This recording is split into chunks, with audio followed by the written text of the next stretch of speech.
I think it's cute, Heather from HR said, tapping her coffee cup like she was about to drop the punchline of a stand-up set. How Nicole still thinks her signature matters. The room chuckled. Not loud, just the kind of smug, half-muzzled office laugh that smells like burnt K-cups and compliance fatigue. She didn't stop there. We've upgraded our processes. No more signature police roaming the halls like it's 2009. And that's when the CEO chimed in. Let's not scare the interns with paralegal-level paranoia. He smirked, adjusting his shirt like he just cracked open a cold one instead of torching 7 years of my credibility. I sat 2 rows back, legs crossed, arms folded, staring just below the whiteboard so I wouldn't risk making eye contact.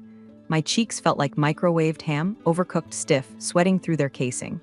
I didn't blink, didn't flinch, didn't give them the satisfaction, because they didn't know. They didn't know that 3 weeks before Heather paraded her power-washed MBA down the hallway, I'd slipped a line into the escrow protocol update, tucked neatly into a section no one reads, buried under terms like transactional integrity and authentication redundancy. Legal cleared it with a yawn and a thumbs up. But let's rewind for a second. I'm Nicole. I was the head of compliance at Viron Systems until I became whatever the hell a compliance liaison is. Basically, a decorative plant with inbox access.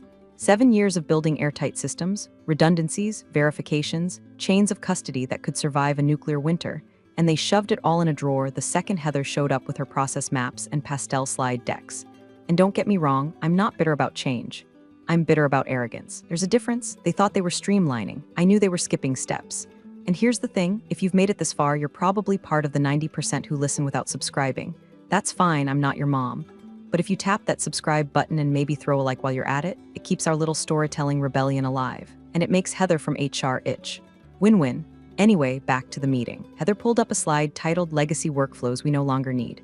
Guess what was first on the list? My name, not compliance sign-off or documentation protocol. My name. Nicole's methods are thorough, but this isn't a courtroom, she said. It's tech, we move fast. The CEO nodded, eyes glazed with that I'm thinking about golf expression he wears anytime someone says policy. And the whole room just moved on, like I wasn't there. Like the systems I built weren't holding up half the damn infrastructure. They didn't know I'd already seen the draft of the escrow release for the acquisition. $75 million. One signature required, the CEO's, or so they thought. I'd asked twice if they needed anything from my side. Just playing dumb. Heather replied with a smiley face emoji and said, "You're all good, I documented it. Screenshotted, archived, time-stamped." Because what they didn't understand was this. I don't need to be in the room to light it on fire. I just need to make sure no one reads the fine print until it's too late. So I sat there, swallowing shame like it was lukewarm breakroom coffee while they laughed. And I watched. And I waited. And I smiled. Because if they thought mocking me in front of the company would be the last time they'd say my name out loud, they were going to be late for a very expensive surprise. Official email came through at 6:17 a.m. No subject line. Just a one-liner buried in the daily HR digest. Effective immediately, Nicole Trenner will transition into the new role of compliance liaison. No meeting, no discussion, no heads up. Just a corporate lobotomy delivered between an invitation to Bagel Thursday and a reminder to log our quarterly training. I scrolled back up, reread it 3 times, and checked the signature. Heather, of course. The title sounded like something made up during a marketing brainstorm, something they'd slap on a mousepad and forget by Q2. I'd never seen the phrase compliance liaison in any org chart, handbook, or Slack message. But hey, at least it wasn't director of vibes or chief wellness unicorn. My first instinct? Denial. I messaged legal. Hi, just to clarify, has there been a shift in the compliance sign-off structure for financial transfers above $10M? Silence. I forwarded it again. Added a little sugar this time, just circling back, want to ensure we're aligned on process for the escrow release. Let me know if I should redirect. Again, nothing. Then Heather CC'd me on a file review request addressed to Rob, the CEO's assistant, man whose idea of due diligence is printing spreadsheets and hand-delivering them in manila folders like it's 1997. That was the moment I knew. I wasn't just being pushed aside, I was being erased. And it wasn't messy. No dramatic firing, no cardboard box walk of shame, no HR escort. Just a quiet, surgical removal of authority. They didn't want me gone. They wanted me neutralized. Compliance liaison portal they gave me access to was a glorified internal wiki with 2 broken links and a list of outdated memos from 2022. I clicked around like a ghost haunting her own damn cubicle. When I requested access to the escrow chain again, because, I designed it, I got a boilerplate reply from IT. Per HR directive, access to transfer-level systems is currently restricted. I replied, that directive is in violation of Section 6.2 of the Financial Controls Act and could jeopardize procedural integrity. No response. I could almost hear Heather's voice in my head. Let her send her little emails. It makes her feel useful. They underestimated me. They always had. I built Viron's compliance infrastructure from scratch. 7 years of cleaning up after founders who thought governance was a buzzkill. 7 years of double verifying vendors, flagging irregular contracts, blocking bad money from getting good people sued. But none of that mattered anymore, apparently. Now it was Heather's world.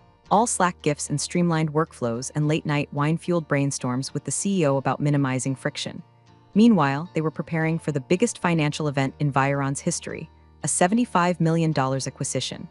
And the digital escrow transfer, the single most delicate piece of the whole machine, was about to be handled by a man who once tried to plug his phone charger into an HDMI port. They were cutting out the one person who knew how to make sure the whole thing didn't implode. I wasn't even mad anymore. Just cold. Cold like concrete. Cold like protocol. They wanted me silent. Invisible. Fine. I'd already made my move. All I had to do now was sit in my little liaison chair, drink my lukewarm tea, and let the wheels spin toward the cliff. I'd left them just enough rope. Let's see how well they tie a knot. It started with a footnote. Not even a bold one, just an asterisk next to line 42 on page 9 of the quarterly compliance update. Titled, Escrow Authorization Safeguards Proposed Revisions. I'd been preparing that packet for weeks.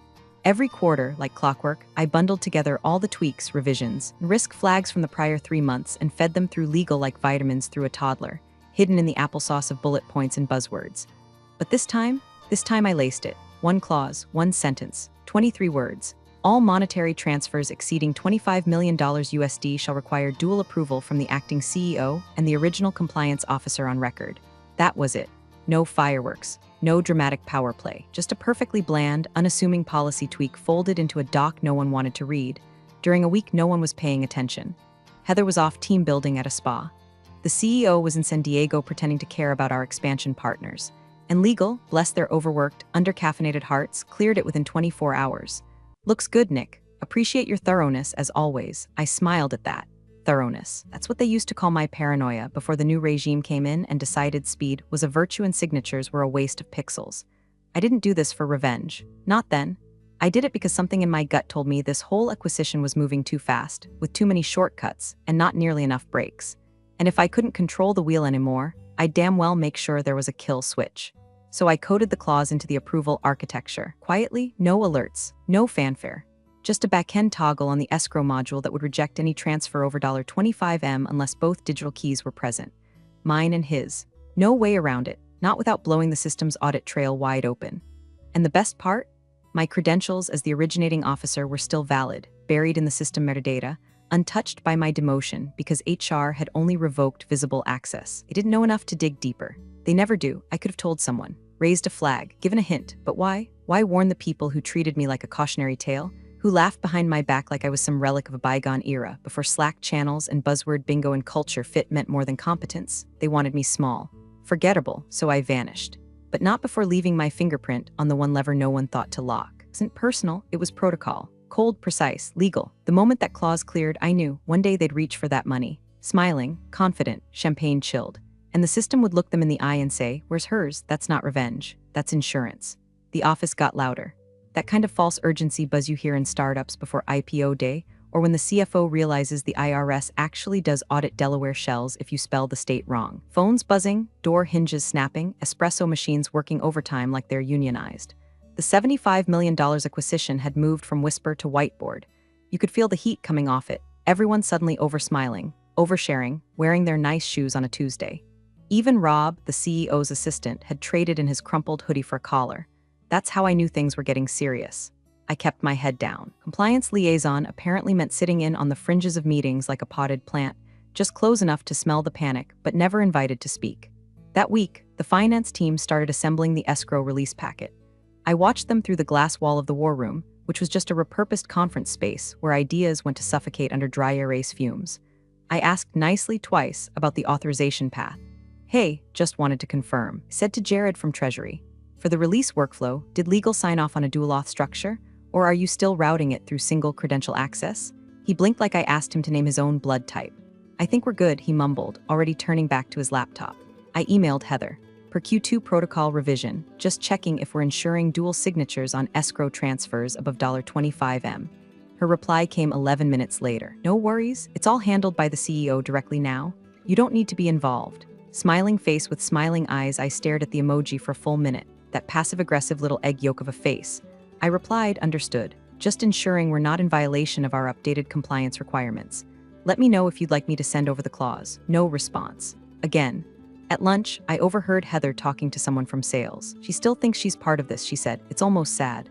Then, like a cherry on the shit sundae, honestly, she doesn't matter anymore. It wasn't even whispered.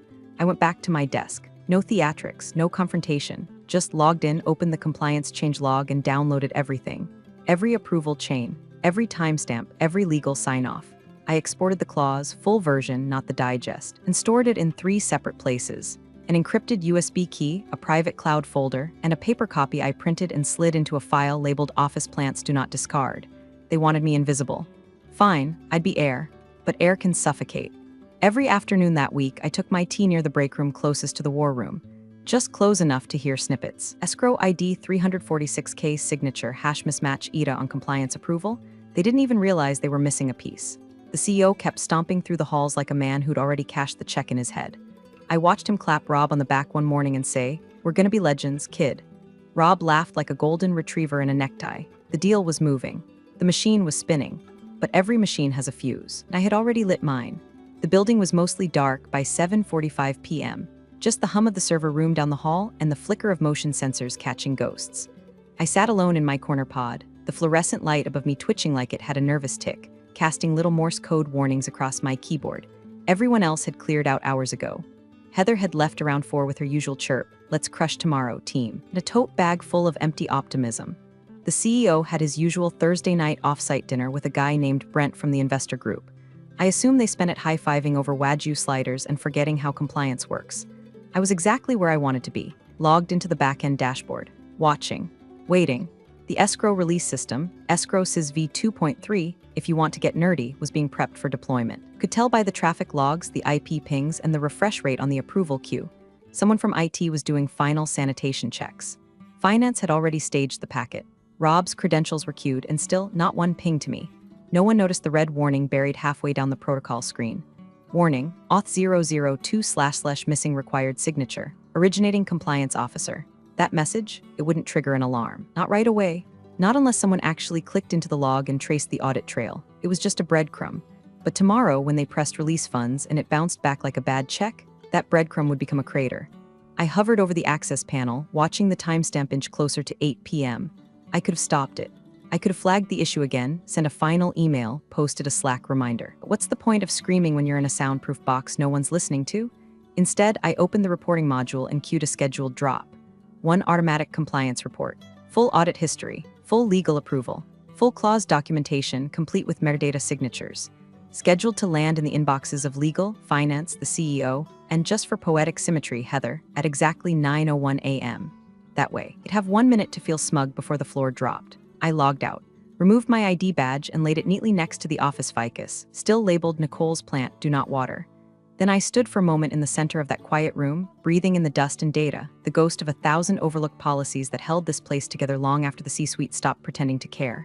No anger, no bitterness, just stillness. Because the fuse was already lit. Tomorrow would be the blast. Tonight was the silence before the scream. At exactly 9:00 a.m., the Zoom call kicked off with the synthetic chime of digital confidence. Inside the boardroom, someone had brought in a tower of blueberry muffins and a carafe of lukewarm ambition labeled Investor Blend.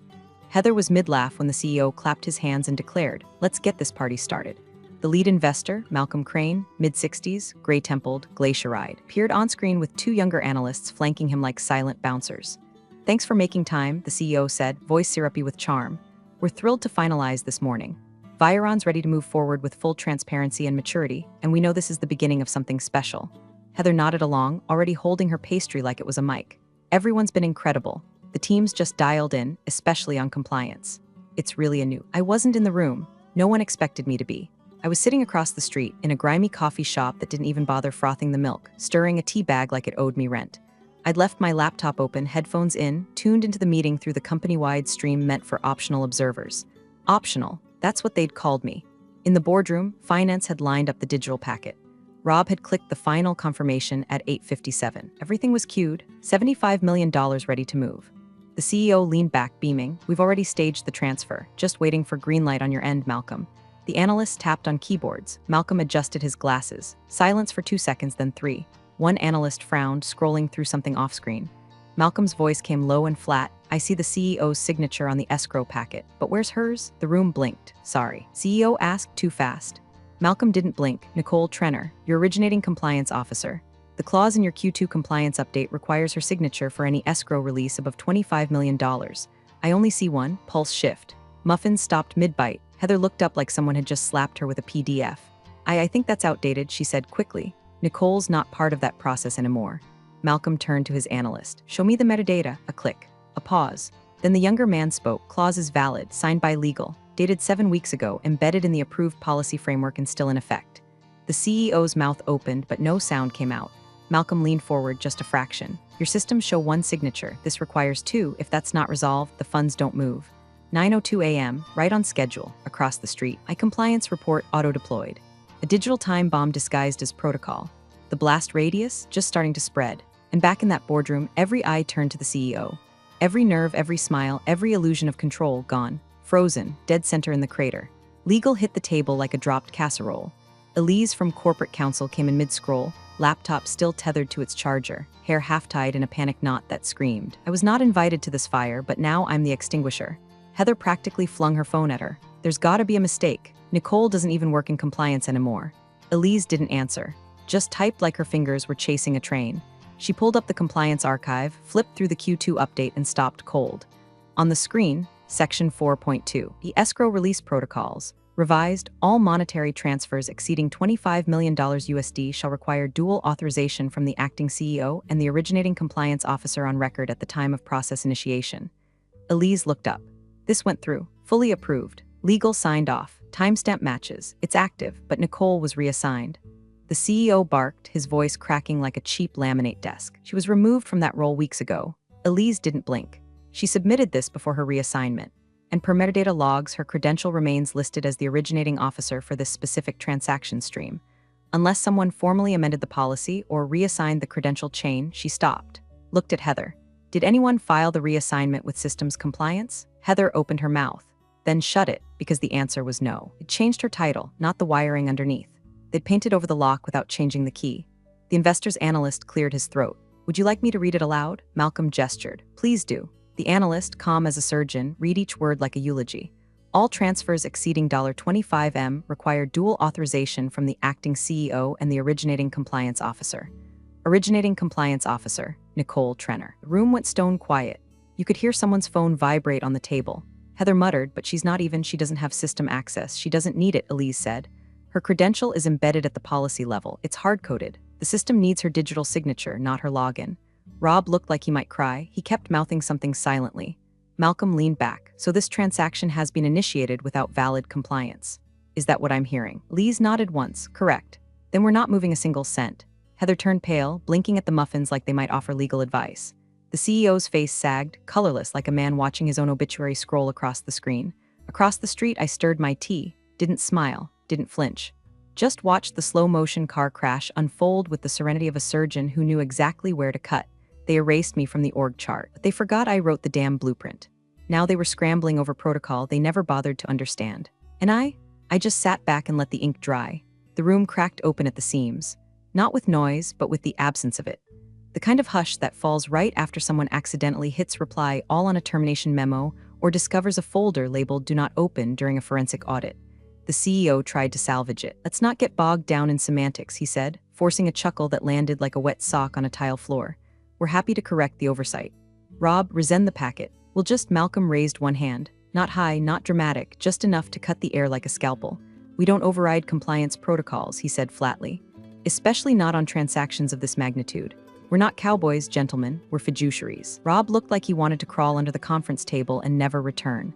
The CEO's fingers twitched toward his tablet, trying to pull up the escrow interface. Maybe we can trigger a manual override, just temporarily. I wouldn't do that, Elise said quietly. He looked at her. Excuse me? Attempting to bypass an active compliance clause without system authorization creates a violation flag. Our internal logging framework would auto-report it to the audit server and potentially trigger Clause 6.4 under the investor agreement.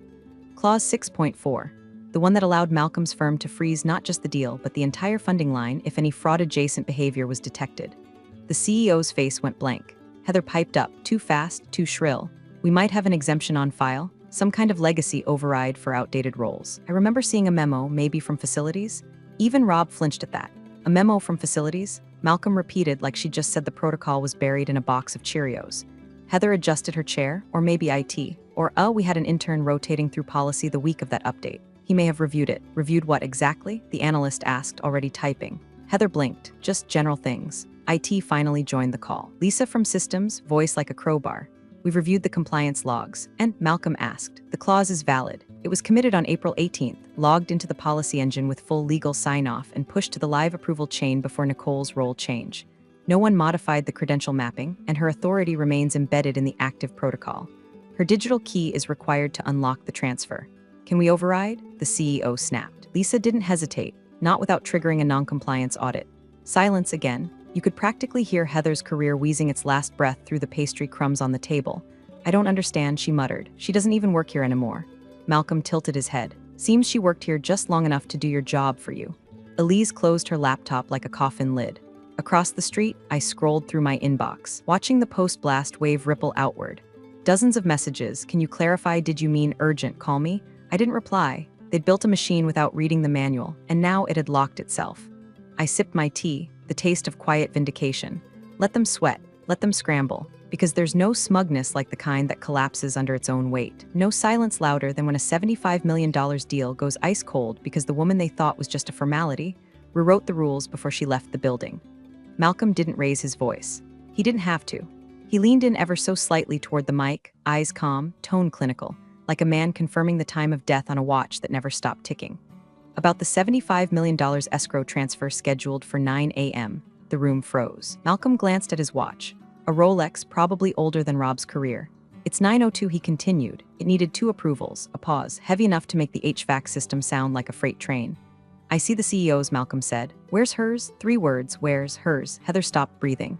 Her hand hovered midair, still holding a bite of half-eaten muffin like it might deflect accountability. Her face drained of every last drop of smug gloss. The CEO didn't move, didn't blink. He just stared ahead, jaw slack, as if he could feel the zeros slipping off the wire transfer like marbles falling into a drain. Malcolm sat back, that was it, the final pin pulled. The silence that followed was a silence that understood weight, consequence. The kind that echoes not in sound, but in the lack of rebuttal, because there was nothing to say. No denial, no spin, no memo from facilities, only a gaping hole where foresight should have been. Back across the street, I sat on a worn bench outside the building, coffee cooling in my hands. The breeze flicked strands of hair across my face. I let it. I watched birds fight over a crust of bread near the curb. I watched Heather step out of the building on her phone, mouth moving fast, eyes darting. She didn't see me, didn't have to. Because right then, inside that conference room, my final report triggered the follow-up audit.